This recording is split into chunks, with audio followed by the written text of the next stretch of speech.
तो अब भारत ने जो कर दिखाया है उससे आपको भारत की असली ताकत का पता चलने वाला है, क्योंकि अब भारत वो कर रहा है जो इतिहास में आज तक भारत ने पहले कभी भी नहीं किया।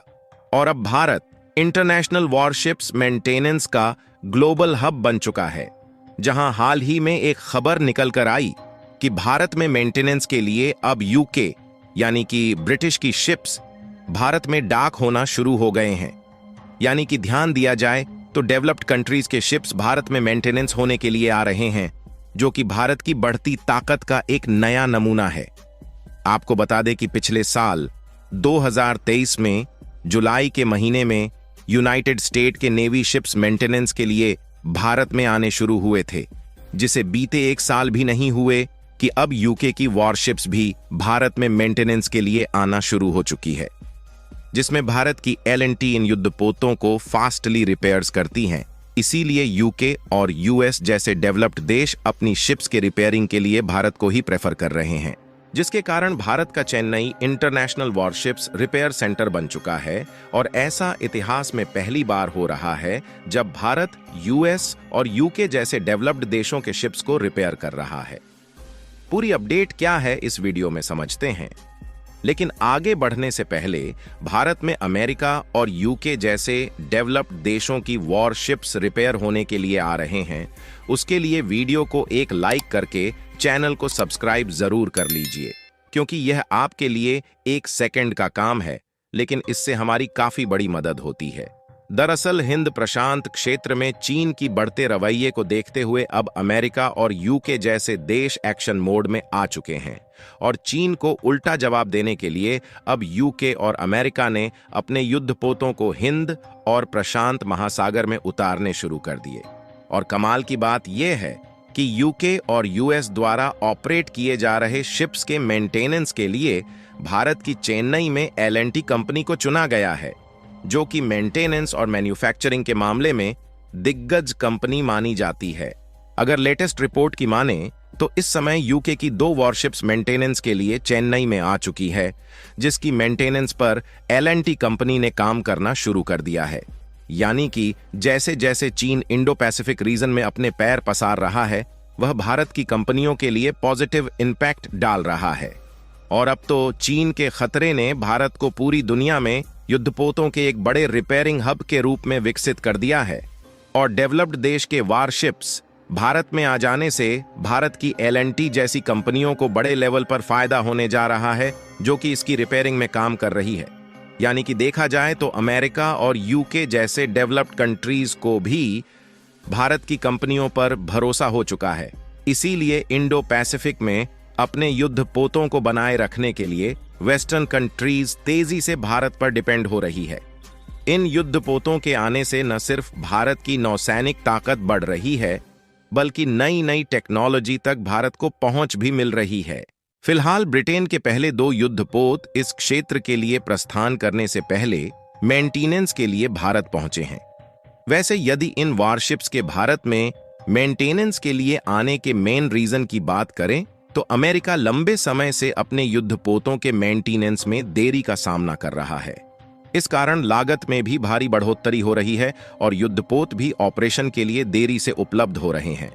लेकिन अमेरिका इस समय चीन की बढ़ती नौसैनिक ताकत का मुकाबला करने के लिए संघर्ष कर रहा है। ऐसे में अमेरिका को इंडो पैसिफिक में भारत जैसा भरोसेमंद साथी नहीं मिल रहा था, इसलिए अमेरिकी युद्धपोत भी अब मेंटेनेंस के लिए भारत पर निर्भर हो रहे हैं।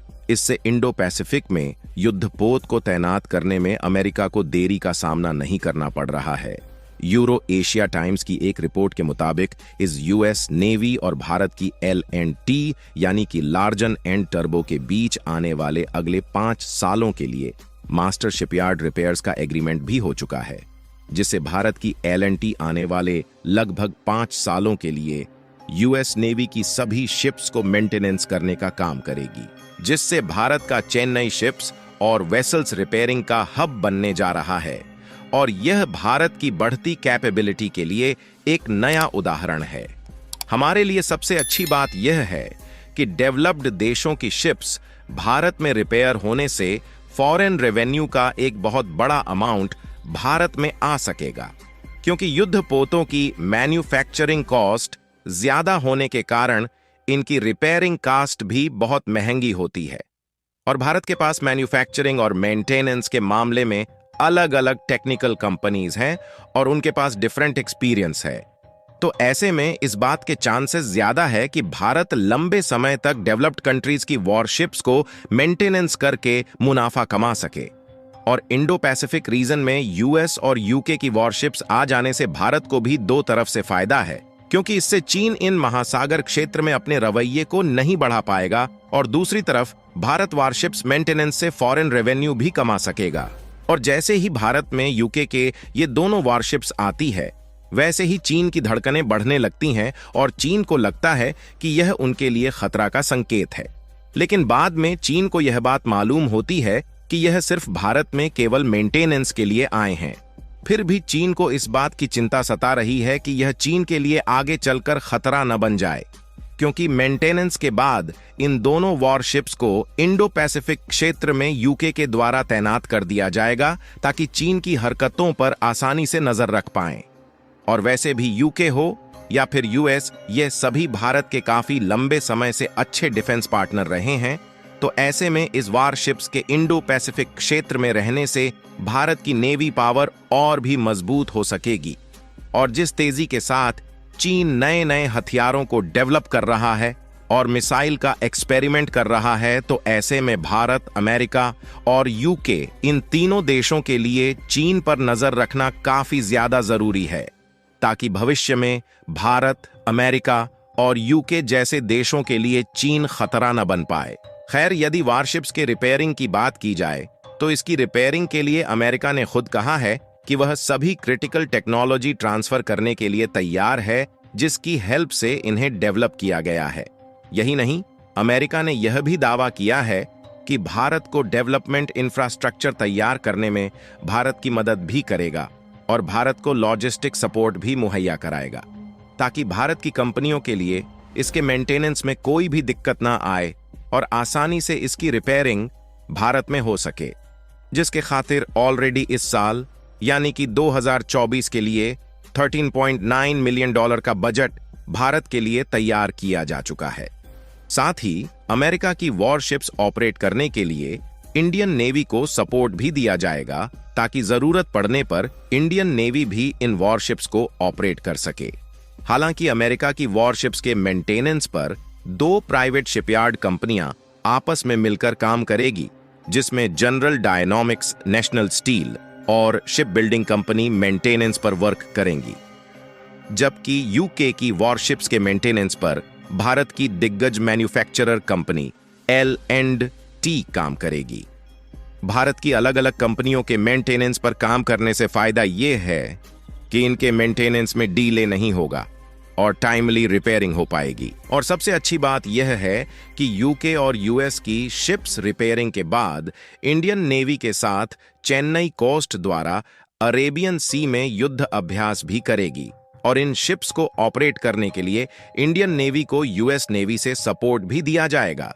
यानी कि अब देखा जाए तो इंडो पैसिफिक क्षेत्र में चीन के बढ़ते दखल को उल्टा जवाब देने के लिए अब भारत के साथ यूएस और यूके जैसे डेवलप्ड देश हाथ मिला चुके हैं।